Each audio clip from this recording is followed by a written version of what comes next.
For over a decade, Dwayne "The Rock" Johnson was untouchable. He built an empire on a single perfect persona, the superhuman workhorse with a heart of gold. The man who never lost, on screen or off. It was a masterpiece of personal branding, and the world bought every bit of it. But in Hollywood, no empire is safe. There was always one man who refused to bow, who operated by a colder, older set of rules. A man who understood that The Rock's greatest strength, his impregnable ego, was also his one glaring weakness. This is not a story about a simple feud. This is the story of how Vin Diesel, with patience and psychological precision, pulled back the curtain and revealed the fragile man behind the myth. Before the war, there was a power vacuum. In the mid-2000s, The Rock's transition from wrestling to movies was floundering. He was stuck in family comedies like Tooth Fairy, while his dream of being a serious action star seemed out of reach. Meanwhile, Vin Diesel was the erratic but undeniable heart of a struggling Fast and Furious franchise. He was the main character of the very first film. However, he refused to participate in the second film and only made a minor cameo in the third film. But he later came back strong in the fourth film, which rebounded strongly. Diesel didn't just act, he seized creative control through his production company. The franchise was his chaotic, personal fiefdom. Their destinies collided with Fast Five. Universal Pictures, desperate to mainstream the series, hired The Rock to play Agent Luke Hobbs, the ultimate lawman to hunt Diesel's crew. It was a genius move. Johnson, shaving his head and packing on muscle, delivered a career-reviving performance. The film was a smash, praised as the best of the series. Critics said the franchise had dropped The Rock.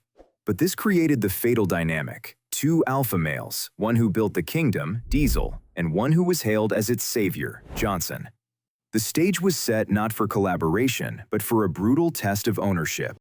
For years, the tension simmered behind closed doors. Clashes over creative vision, scheduling, and the fundamental question, who really ruled this billion-dollar family?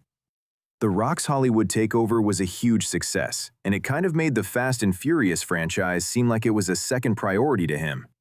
His overwhelming success in Hollywood may have made him feel like he knew the right way to do things, and maybe he should call the shots. On the other hand, the franchise was seemingly all that Vin Diesel had, which understandably made him super protective of the creative vision. But The Rock followed Vin's lead for long enough, and he was tired of it. So he decided to make an Instagram post that he would later deeply regret.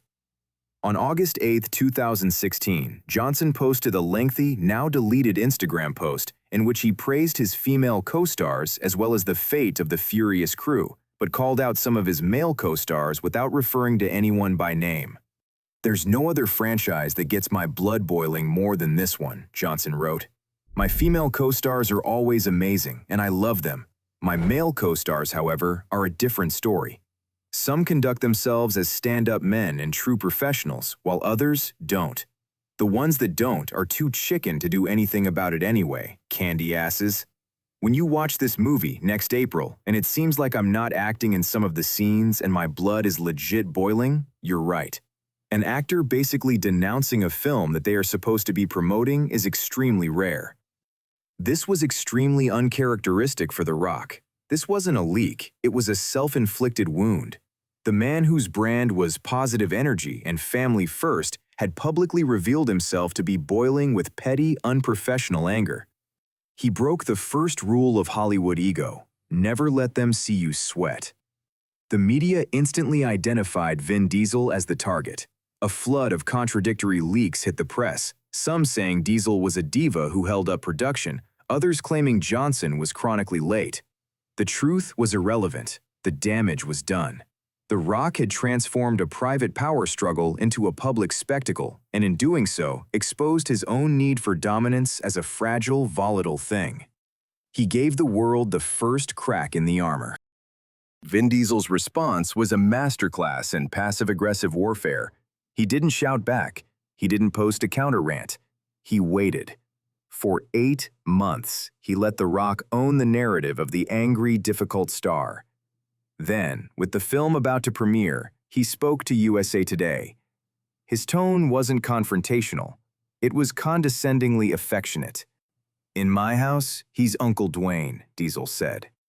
He framed himself as the protector, saying, "I protect Dwayne more than he'll ever know." Then he delivered the signature blow. Dwayne has only got one Vin in his life. Dwayne Johnson only has one big brother in this film world, and that's me. Years later, promoting F9, Diesel doubled down, claiming he used tough love to guide Johnson's performance as Hobbs. This was psychological genius. Diesel reframed the conflict from a clash of equals into a paternal hierarchy. He was the wise, seasoned producer. The Rock was the talented but unruly child who needed guidance. For Johnson, whose entire identity is built on being the guy, the ultimate alpha, this little brothering was the most profound insult possible. Diesel attacked not his success, but his status. He demonstrated that in the long game of Hollywood perception, the weapon of choice isn't always a punch. Sometimes, it's a patronizing pat on the head. Embittered, The Rock carved out his own exit. He and Jason Statham launched the successful Hobbs and Shaw spinoff, a clear message that he didn't need the main franchise. He publicly stated he would not return, citing fundamental differences with Diesel. He was building his own universe. But then, reality hit. His solo projects began to falter. Jungle Cruise struggled. Then came Black Adam in 2022, a catastrophic, ego-driven project. Johnson had forced the movie into existence, promising to change the hierarchy of DC power. Instead, it bombed, losing the studio nearly $100 million. Critics and fans turned on him, accusing him of diluting a dark character to fit his sunny, never-lose persona. The backlash expanded beyond the screen to the man. The dubious claims of an 8,000-calorie diet, the strange, repeated lies about trying In-N-Out Burger for the first time on 3 separate occasions. The superhuman brand now seemed absurd and desperate. This failure revealed Hollywood's hidden truth. The persona is a gilded cage. When his own branded universe failed, only one thing could provide a soft landing: the franchise he had left behind. In a stunning reversal, The Rock announced his return to the Fast saga for Fast X. His Instagram video was a masterpiece of face-saving, talking about resolving differences and the future, but the subtext was unmistakable. Me and Vin, we've been like brothers for years, and despite having our differences, when you lead with the idea of, number one, resolve, but then also you just think about the future and you think about plans that are much bigger than ourselves. So I am 100% confirming to you guys around the world that yes, it is true. Hobbs is back. Hobbs is back in the Fast and Furious franchise. This was a retreat, not a reconciliation. He was coming back to the family business because his own venture had gone bankrupt. The final humiliating twist came from Vin Diesel himself. Months before Johnson's return was announced, Diesel had publicly begged him on Instagram to come back for the finale, calling him "my little brother Dwayne" and telling him to fulfill your destiny. At the time, it seemed like a weak plea. In hindsight, it looks like a calculated trap, a public invitation designed to make Johnson's eventual return look not like a business decision, but like obedience to a father figure's call.